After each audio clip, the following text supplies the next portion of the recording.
Shalom saudara yang terkasih di dalam nama Tuhan Yesus. Apa kabarnya pada hari ini? Saya berharap saudara dalam keadaan luar biasa, penuh sukacita dan tetap dalam perlindungan Tuhan yang sempurna.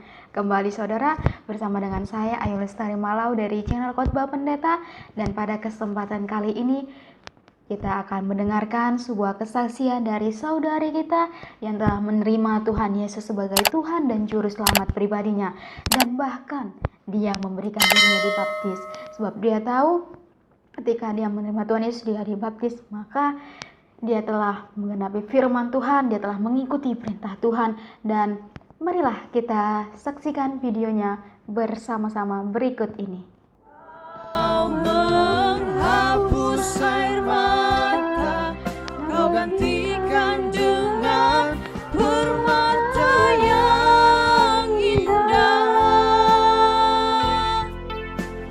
Kau membalut luka dan beri penghiburan yang tak terhingga.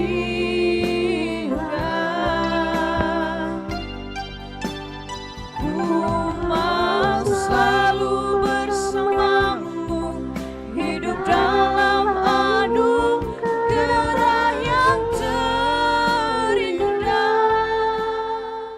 Assalamualaikum, shalom, selamat malam semuanya. Saya mau membalas kolom komentar dari PT Micet Jalur Dajjal. Namanya aja udah ngeri saya.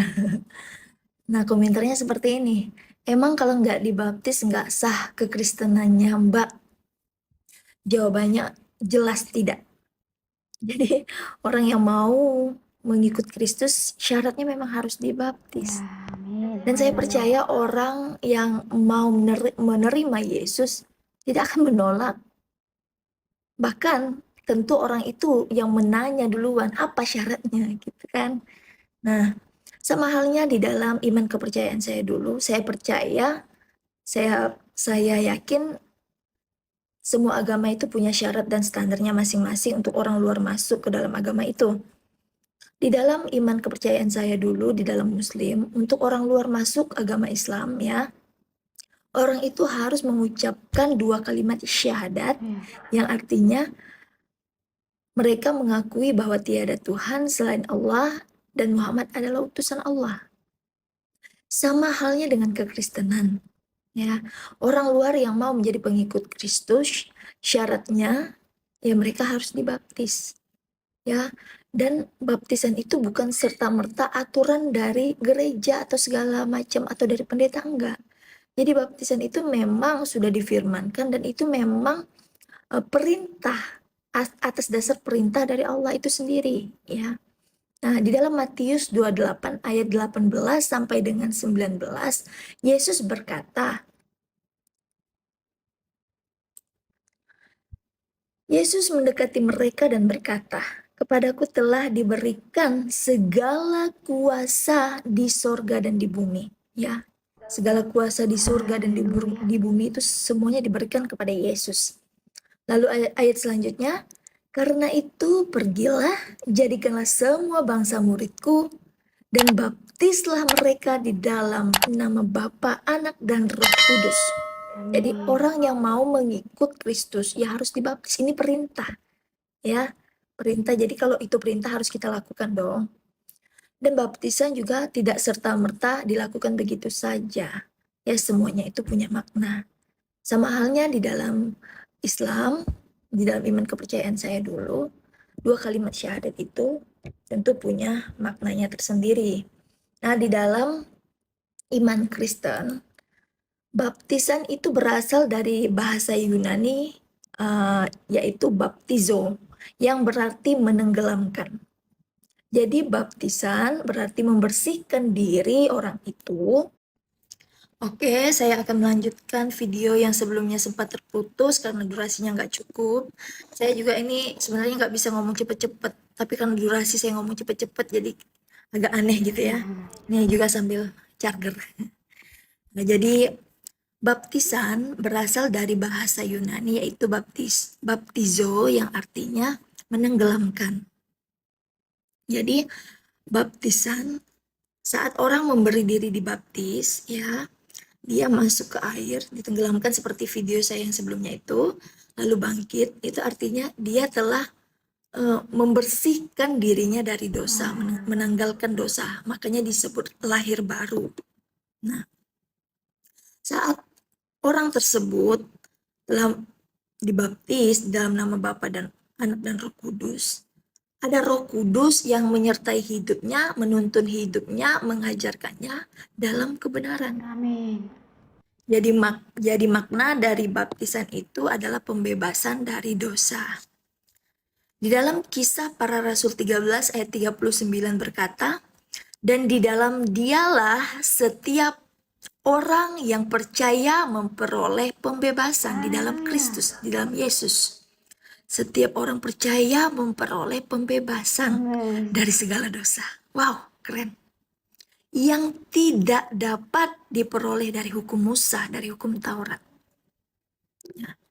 Jadi kata pembebasan dari ayat ini, dalam bahasa aslinya itu orang Yunani itu membacanya, mengartikannya, yaitu seperti seorang yang dinyatakan tidak bersalah atas tuduhan yang dibuatnya. Jadi kalau dinyatakan tidak bersalah, artinya ia tidak layak untuk dihukum. Dan itulah yang akan terjadi kepada setiap orang yang percaya kepada Yesus. Saya senang sekali dengar ayat ini. Ya. Jadi hanya dengan percaya kepada Yesus, kita dapat pembebasan dari dosa yang tidak dapat kita peroleh dari hukum Taurat Musa. Apa sih hukumnya? Tidak boleh mencuri, membunuh, berzina, apalagi berbohong, berdusta, mengingini hak sesamamu, mengingini istrinya, harta bendanya. Ya kan, hormatilah kedua orang tuamu dan banyak sekali ya. Nah, kalau Tuhan, ya saya nggak bisa berpikir gini ya, kalau Tuhan buat standar untuk masuk surga harus melakukan hukum Taurat, pasti nggak ada yang lulus deh. Ya. Salah, karena gini, salah satu, salah semua. Misalnya dari 10 hukum Taurat itu ya. Ya gimana dong, nggak cukup lagi durasinya, karena penjelasannya memang cukup panjang ya. Ini juga udah saya singkat-singkat benar gitu. Jadi kalau Tuhan, kalau Allah itu membuat standar untuk masuk surga itu harus melakukan hukum Taurat, saya rasa tidak ada yang lulus ya. Karena gini, nggak ada loh manusia yang sempurna ya. Jadi kalau standarnya itu harus melakukan seluruhnya hukum Taurat ya. Satu aja nggak dilakukan, 9-nya gugur. Kalau saya mengikuti ujian gitu ya, salah satu aja masih dapat nilai. Tetapi di hadapan Allah, salah satu aja nggak bisa masuk surga. Ya.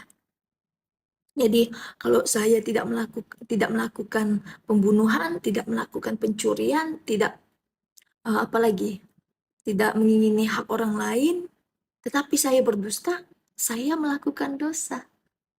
Dan dosa hukumnya maut, kematian abadi di dalam neraka. Ya.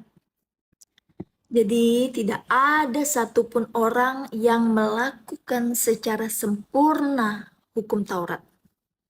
Itu sebabnya Yesus datang ke dunia untuk menyelamatkan semua orang, ya. Tapi yang bisa diselamatkan hanya orang yang percaya kepadanya. Yesus datang untuk semua manusia.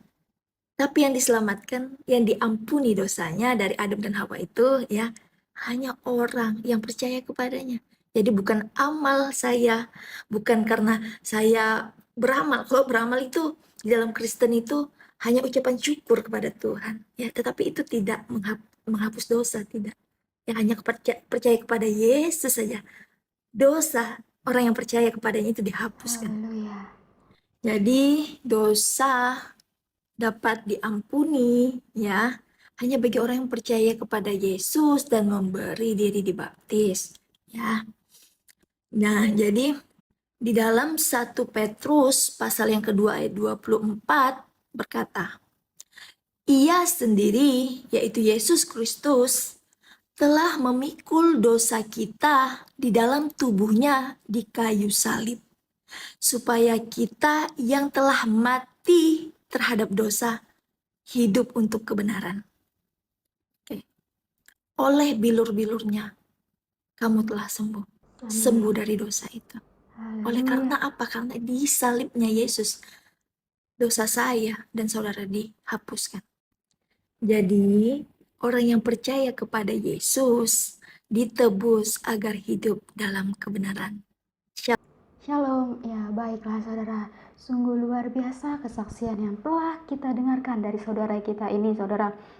Marilah kita mendoakan saudari kita ini agar dia tetap teguh dalam imannya, dalam kepercayaannya kepada Tuhan Yesus Kristus, dan dia dipakai Tuhan lebih luar biasa lagi dalam melakukan penginjilan, dan semakin banyak lagi orang-orang, jiwa-jiwa yang diselamatkan oleh karena kuasa dalam nama Tuhan Yesus, dan mereka sendiri mempercayai dan menerima Yesus sebagai Tuhan dan Juru Selamat mereka. Amin saudara.